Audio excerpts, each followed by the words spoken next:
I'm glad that it's very loud. At least some of you made it down here. It's kind of a weird way to go down here.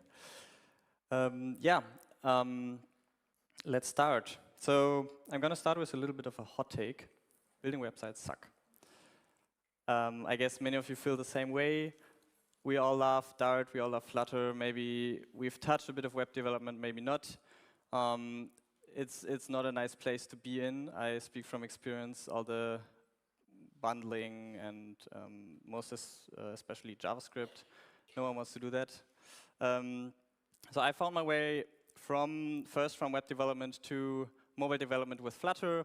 And while I always liked the web platform, I never really dug web development in its state with like JavaScript and all that stuff. So I was thinking to myself, why can't we build websites with Dart? And the fact was just that there wasn't really anything to do that. So kind of two and a half years ago, I started building a little project, like a little prototype myself to try and use Dart for building websites. And that became Jaspr, as it is right now. Jaspr is a framework to build websites in a familiar way. That's like the super condensed short pitch. What I mean by that is threefold. So in a familiar way means one, of course, you can use Dart. So the language, but also the whole ecosystem. You can use Dart packages. You have your existing development setup that you can use. What it also means is if you come from Flutter, Jaspr will feel very familiar because it's built on a lot of similar concepts that Flutter has. And if you read Jaspr code, you will see that it kind of looks like Flutter. It's not really directly Flutter, but you will at least understand what's going on. And it is really designed in that sense. Then building websites. It's not like Flutter kind of painting pixel on a canvas. It's actually rendering HTML and CSS. So you will build real websites. And you get every benefit from that, like good SEO, good loading, in general, good performance of your sites. And the third thing is a framework. So Jaspr is not an extension. It's not kind of a fork of Flutter. It's really kind of a separate thing. While it looks familiar, as I said, it is its own framework. It now has, I think, 10 packages, like made of 10 packages. And it has kind of its own concepts also that made it up, and like its own good practices. And yeah. So I'm Kilian. As I said, I'm a web developer turned Flutter developer turned web framework developer, kind of. And this is not only me on the picture, but this is also my dog, Jaspr. So that's where the name comes from. And he loves hiking. He loves, actually, he's great for debugging. If you know rubber duck debugging, I do Jaspr debugging. It's great to have someone you can explain and talk your code to. And I want to go in this talk a bit deeper in look under the hood, how Jaspr works, maybe give a few insights, compare it to Flutter, and just generally see what does it take to build a framework like that. And when I started out 2 years ago, this wasn't intended. I never sat down and say, hey, I want to build this super big thing. I wouldn't even know how to start. So maybe if you're also thinking about starting something, building a package, you don't know where it will go, maybe just start. I didn't know all that stuff that then came afterwards. I just sat down, made a little prototype, and then it grew from there. And you have to put in some time and effort, obviously. But I think everyone, don't be afraid to just start something. So how does a component in Jaspr look like? You have the component class. It's actually the same as a widget, just in a different name. So you have your stateless components, your stateful component, your inherited component. And you can use it the same as with widgets. It has a build method that also kind of has a similar purpose. The major difference is instead of returning one component, you can return multiple components. So here it's actually an iterable. The reason for that is because in web with HTML, every element can have multiple children. So that was one decision I made to kind of diverge a bit from Flutter and say, okay, we are on web now, we're using HTML elements, so it actually makes sense to kind of make this change to be more near how web actually works. And this is also one kind of design principle I decided for Jaspr, that it should look familiar, but still I don't want to kind of compromise on the general web concepts. And then you see that kind of sync, star, and yield thing. If you're not familiar, this is a Dart syntax that you can use to kind of easily write a method that returns a list. So here you just say sync star, and then you can yield multiple elements. It's the same as you could just return a list as you would normally, but it gives it a little bit nicer flow and looks a bit nicer in my opinion. And yeah. And then the things that you do return here aren't columns or containers or something. Those are actually HTML elements. So we have a div, a paragraph, an image, whatever. And everything together then renders into normal HTML. So it's a pretty direct mapping. You see in your code the elements. And again, Jaspr doesn't try to be as Flutter in every single way. It just takes a concept that makes sense from Flutter and tries to be familiar for that. But it also takes its own concept like HTML elements. It doesn't try to kind of abstract those away. I'm sure in the future there will be something like UI libraries, which has components that are pre-styled, that are easier to use, where you don't necessarily use HTML elements itself. But one, that doesn't exist yet. It's just a lot of work.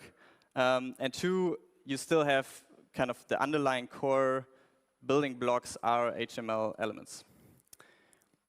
Now, this is a bit short. What Jaspr actually does is it creates the browser instructions that result in the HTML. Because when you're like inside the browser, you have all these API to create elements, update elements, whatever.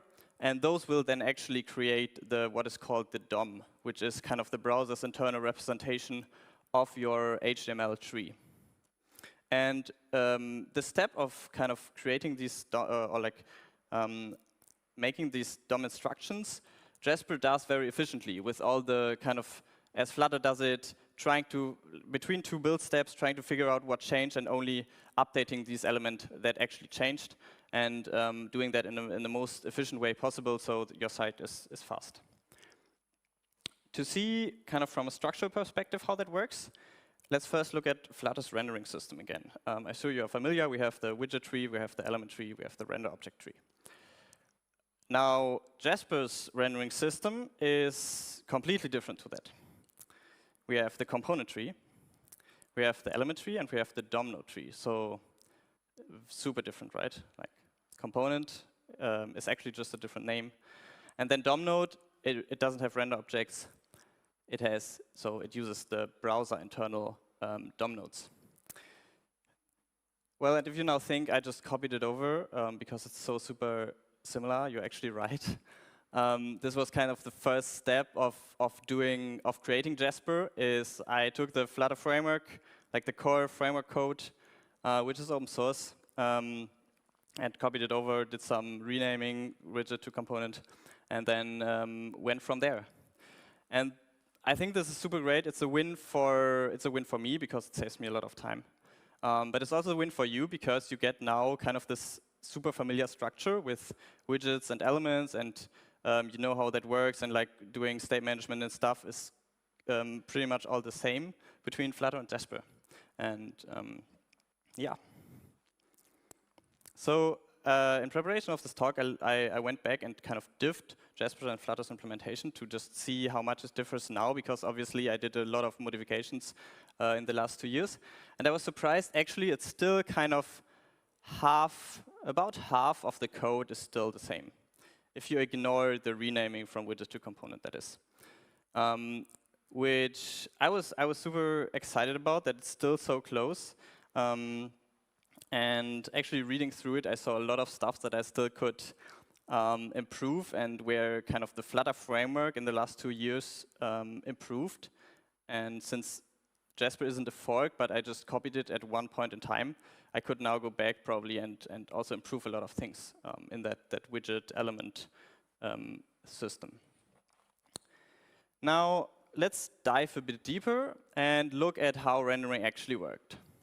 As I said in the beginning, I had no clue when I started. I just looked at it and tried to figure out how it worked, tried to copy stuff over, see what sticks. So I want to share a bit of also what I learned.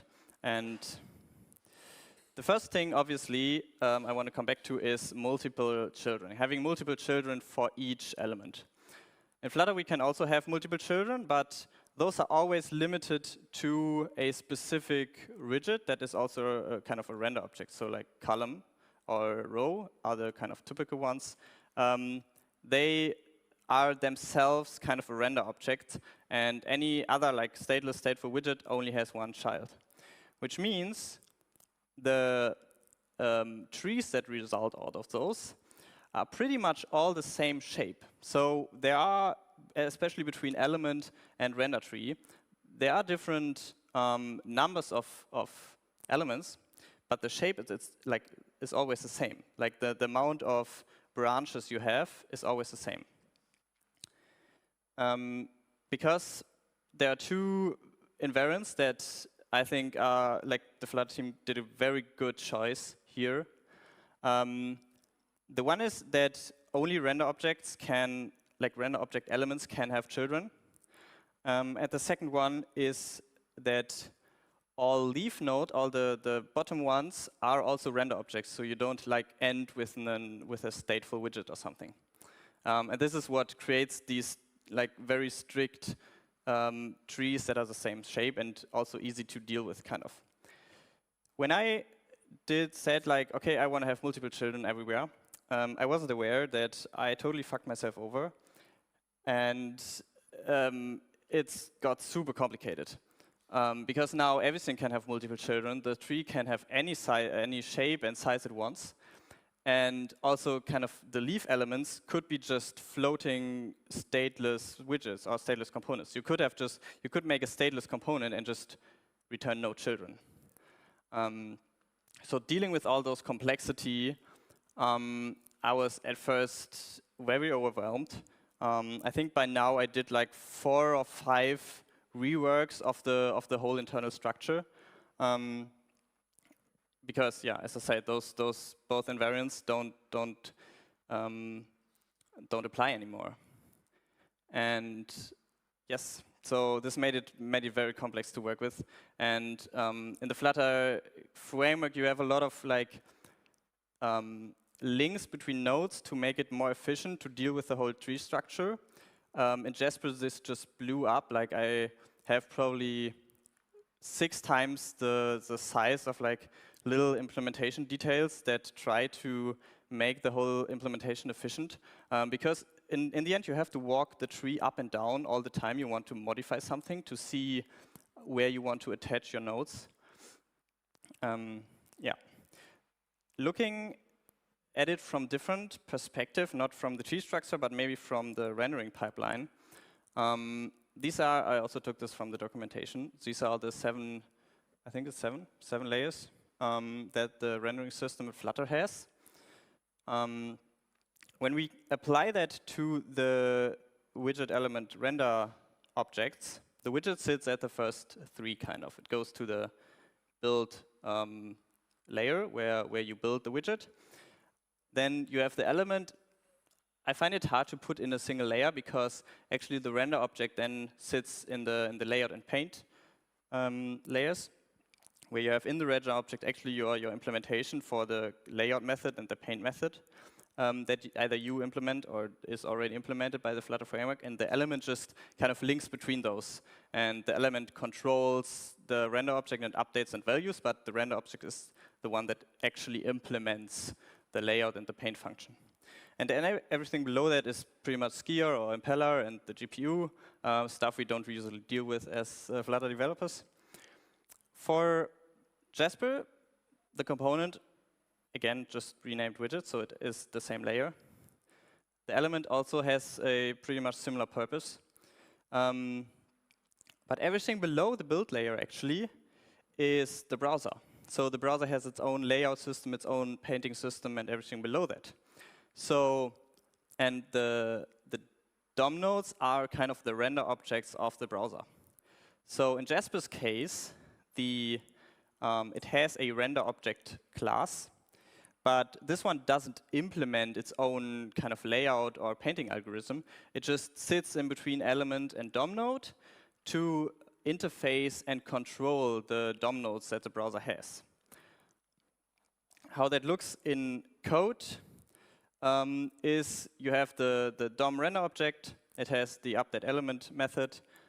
Similarly, how you would update your render object whenever the widget changes. And there you just see, like, it has a node. This one is the browser one. And then it just updates it. So it's either, like, it's create one if it doesn't exist yet, and then it updates the attributes depending on, what classes or styles you set. So it doesn't implement it itself. It's just kind of an interface there. So with all that, Jaspr uses a lot of kind of structure and system for what the browser already have. So it can also kind of leverage the performance of the browser. I took some benchmarks. You can see it. There's like a website linked in the documentation. And I compared it to React and Angular, which are kind of the big established JavaScript frameworks there are.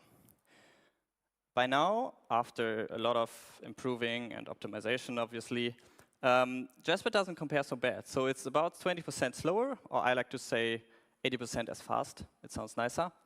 So it's kind of up there. Like, I would even say in normal, like if you have a normal website, you won't really notice it. These are like millisecond differences. But the interesting part, if you break it down, so you can, if you do benchmarks in the browser, there's a nice tool you can break it down into how much time is spent on rendering and how much time is spent on your code execution, which is JavaScript. So just looking at the rendering part, Jaspr is actually faster. It's a super tiny margin. It's like half a millisecond, so probably if you run the benchmark multiple times, you get different results. But it's actually, so the kind of just the rendering part is the same. And this just shows that when you do all the optimizations that you only update the elements that you need to, it doesn't matter. Like, the framework doesn't matter. There's kind of a limit on how fast you get, which is limited by the browser itself. And Jaspr kind of is there. What makes it today slower is JavaScript. So it just does, generally, it does a lot more than these other frameworks. Mostly because, so one part is the Dart2JS compilation, which just is inherently more complex and just adds more function calls and more variables and whatever, and each of those take a tiny bit of performance hit. The other thing is that with the widget and element and render system, Jaspr does, I would even say, more than is needed to. So because it has like this updating mechanism to see, kind of surgically update the elements that need to be. That happens once between widget and element layer, as in Flutter, but it also happens kind of between the render object and the DOM node interfaces. So it actually happens twice. That is at least my explanation for why it is so high. And I'm very curious to see when WASM comes out for Dart Web, how this could potentially improve a lot and then make the overall performance again better. Just as a side note, WASM, you can use WASM already for Flutter Web, but it's not, like the tools aren't there for if you just do Dart Web, which Jaspr depends on or is built upon. But there's like open issues and open pull requests. The Dart team is working on that, so I hope to get it very soon. And then see how it goes. So everything we talked about so far has been just kind of comparing Flutter and Jaspr. Which also means it's everything that Flutter can do compared with kind of the way Jaspr does these things. But Jaspr can actually do a lot more than Flutter can do and goes beyond Flutter because it is a normal web framework in the sense that it builds normal websites. And one of those things that Flutter can't do that Jaspr can do is server-side rendering. So you can render your site, your page already at the server. And I want to dive a bit into these things because I think they are interesting to look at, especially for Flutter developers. We might not be super familiar with them. And yeah, so as I said, everything so far has been rendering on the client, which means we kind of download our code in the browser, execute it, and yeah, use the browser APIs to render our elements. But with Jaspr, we can use the same component and render it on the server, which means here rendering doesn't mean painting anything. Rendering just means outputting HTML markup as a string, and this string is then kind of sent to the browser when it requests a page. Or it's stored in an HTML file. We can, whatever you want. But the important part is you can use the same component both on the server and on the client, and depending where you use it, it's kind of a different rendering. I'm always calling server-side rendering, I'm more favorable to calling it pre-rendering, because it says one important aspect of it. These two renderings aren't separated. They are very strictly, like in a time manner, very strictly dependent. You only first have the server-side rendering, and then you have the client-side rendering. It's always in that order. So I actually think looking at it in a kind of in a timeline manner makes way more sense. So let's do that.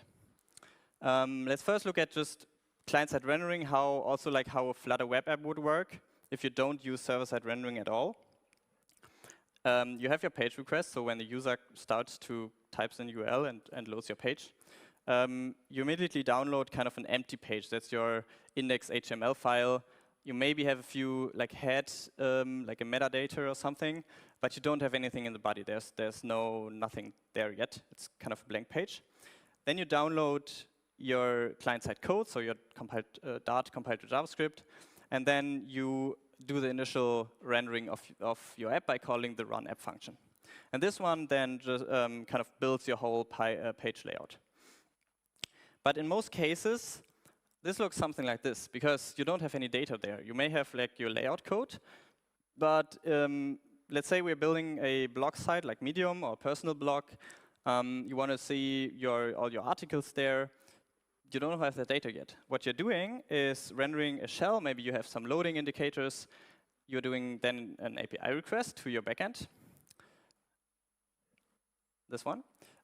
You fetch the articles, in our case, and then you can render again, and then you have actually the content that you can render.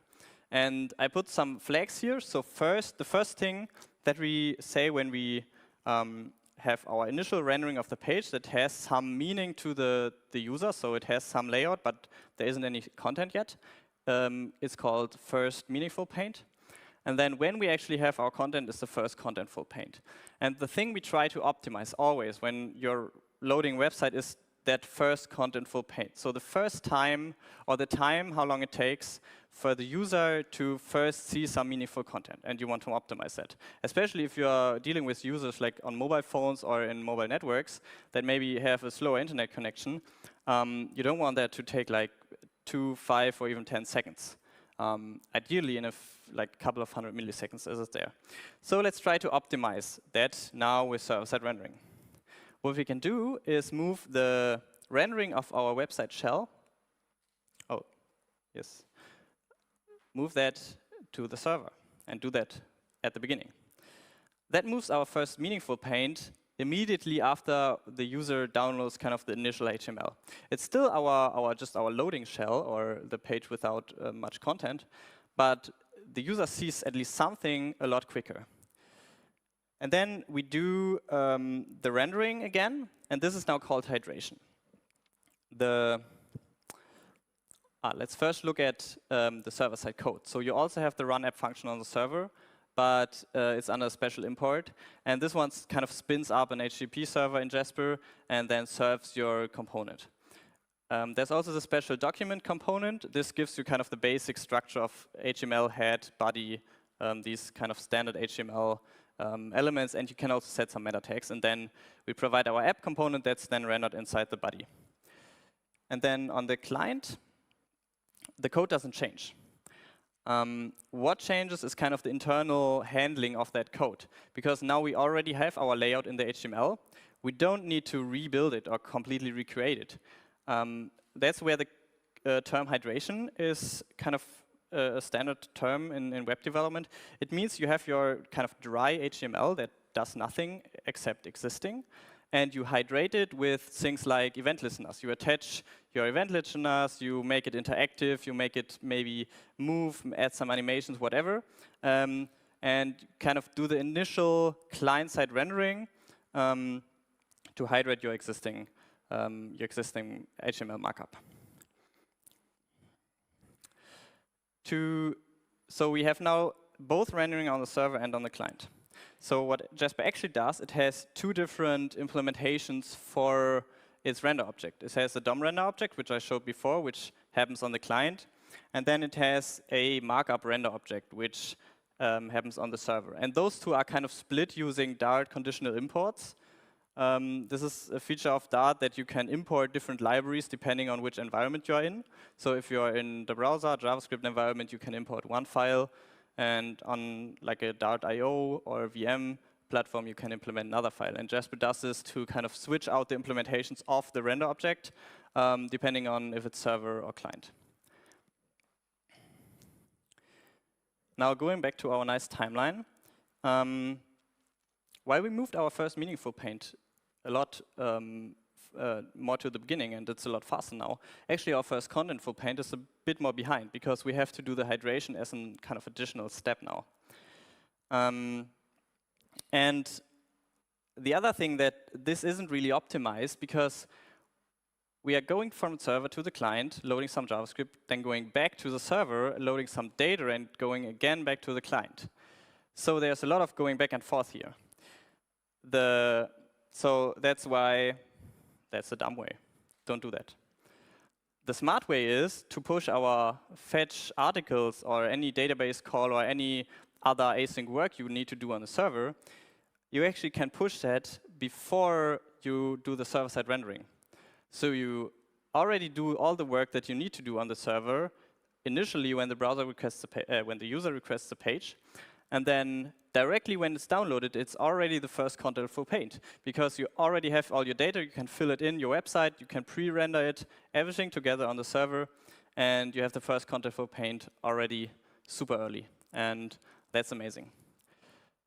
Now, in order to do that, we need to do some async work, database call, whatever.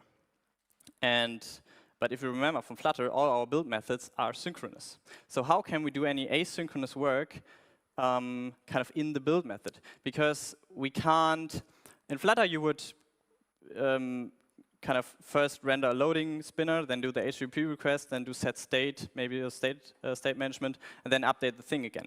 But on the server, we only render once. We render once and then send to the client. So everything we need to do and like async work needs to happen during that first render. So we actually need to make that first render, or Jaspr needed to make that first render asynchronous.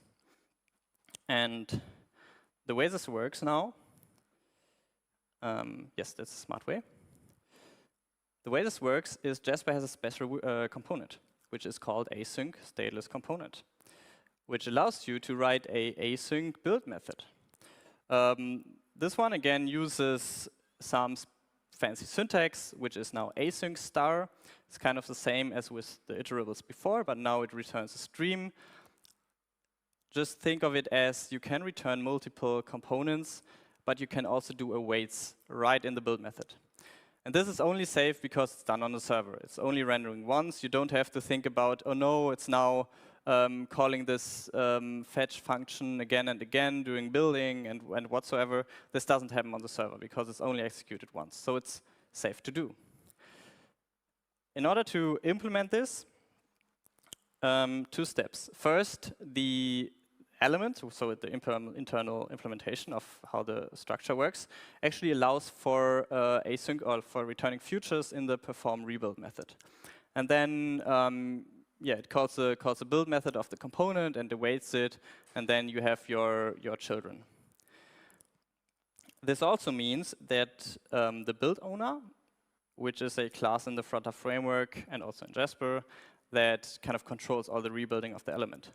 And the build owner also needed adjusting, which I took the same concept as with the multiple render objects on different platforms, where on the server there's a special implementation called Async build owner, which can handle all these asynchronicity of the different elements. So I want to go through on one example how that works. You have the root component, you're building your root component. This one returns 2 children in the build method. You start again building the first child. This is now building, and this is now attaching. Attaching means, so building is the step where you go from widget to element. Attaching is the step where you go from element to render object. And you have to wait for the attachment.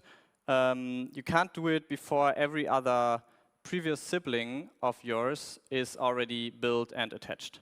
So that's very important, kind of a thing we need to adjust here. So now let's say this element, the right one, is now asynchronous, and it's doing some operation.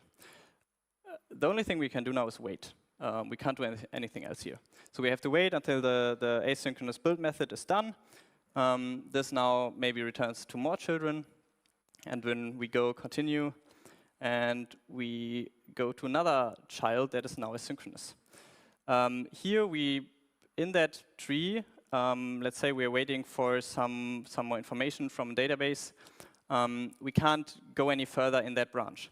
However, now we can go any further in a different branch, because the right child is kind of independent of the left child. So what the async build owner does, it kind of manages, if you have multiple children or multiple branches of your widget tree, you can continue actually in a different branch, or it will continue in a different branch while the other asynchronous components are still waiting.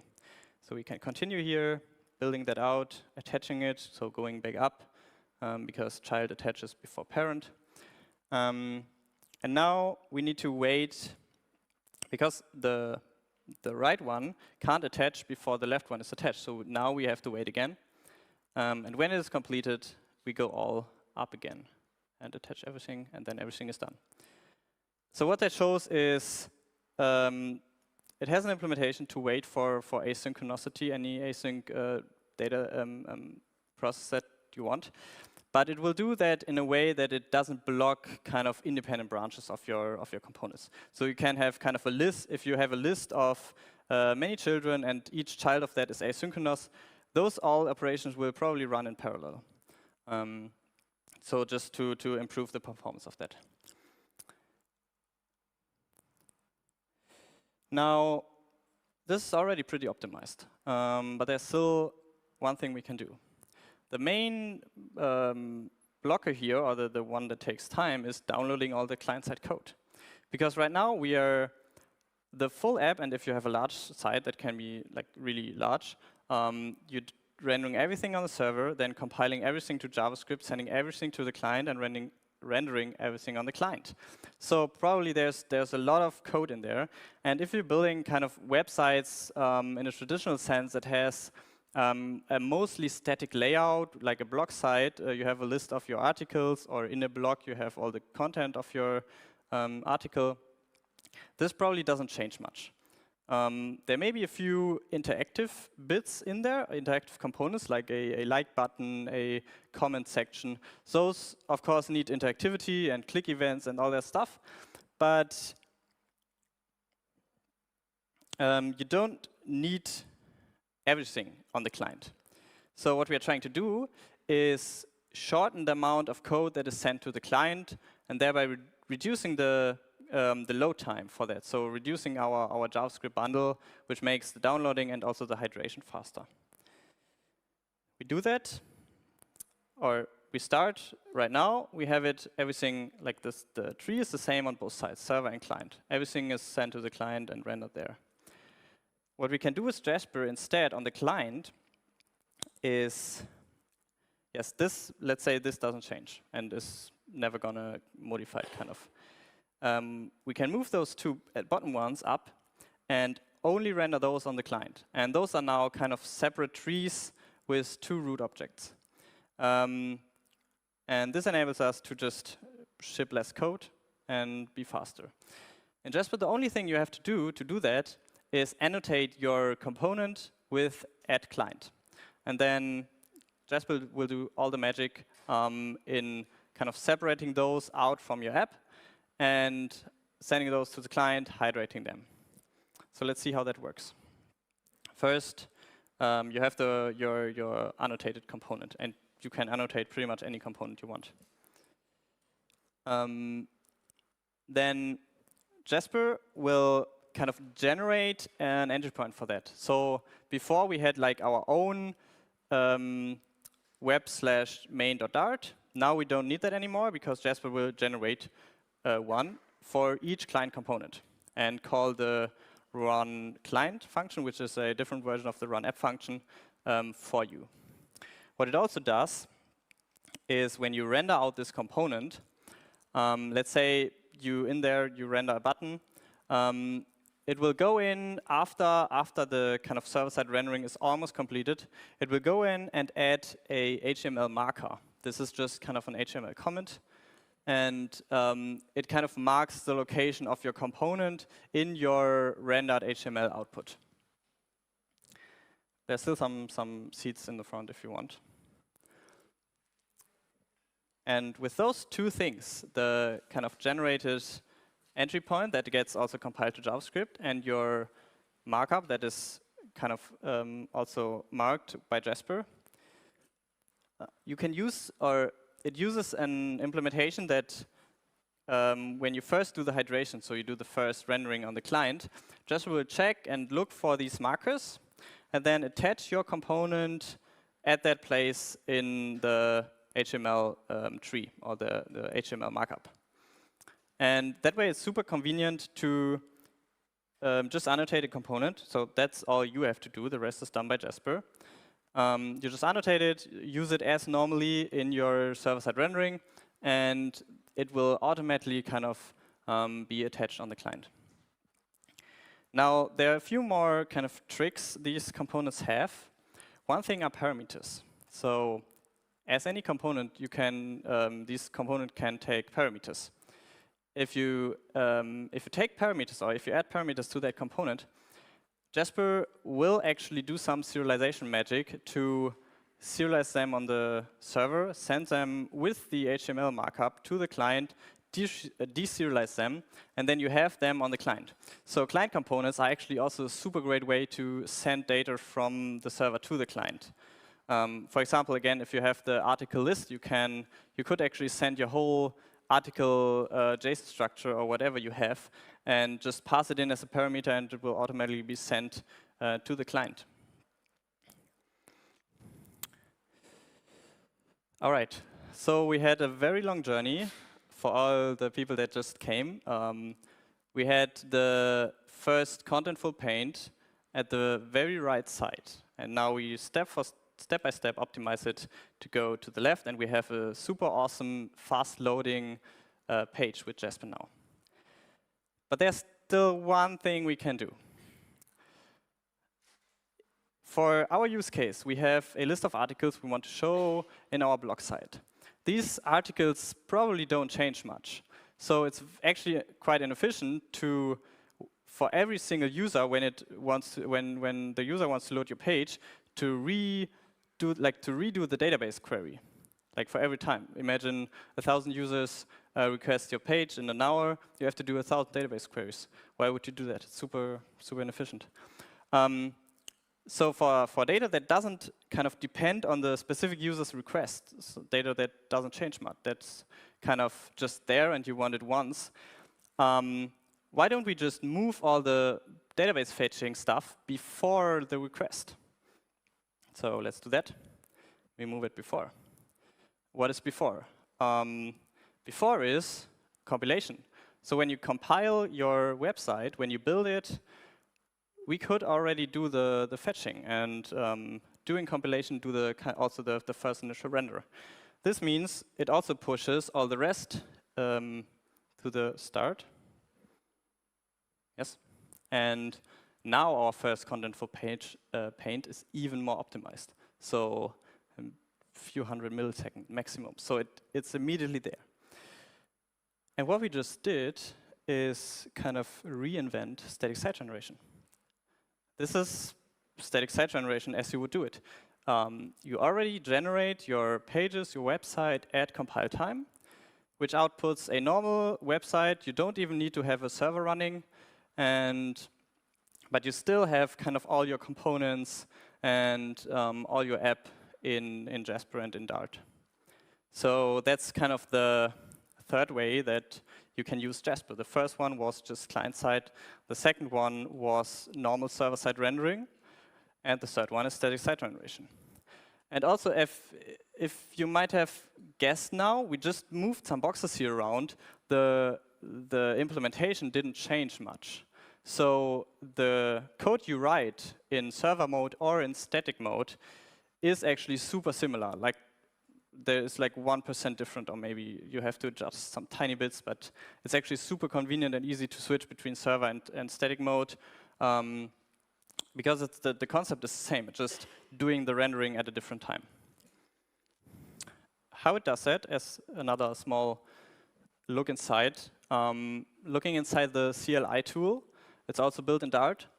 So what it does in static mode, if you run Jaspr build, is just for every route there is, just do an HTTP request to the running server. So it just starts the server locally, normally, as you would doing like when you start the development server. And it just does HTTP requests to it, downloads all the HTML that was pre-rendered, and saves it in an HTML file. And that's pretty much all there is to static site generation. And with that, we come a bit to the end of my talk. There's, of course, so much more to discover and so much more I would love to tell you. For example, Flutter embedding. You can embed Flutter apps into a Jaspr site.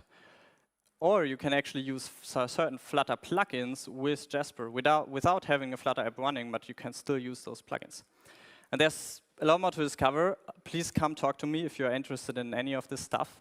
You can also, of course, check out our documentation. Maybe I will be here next year to talk about some of those things, maybe somewhere else.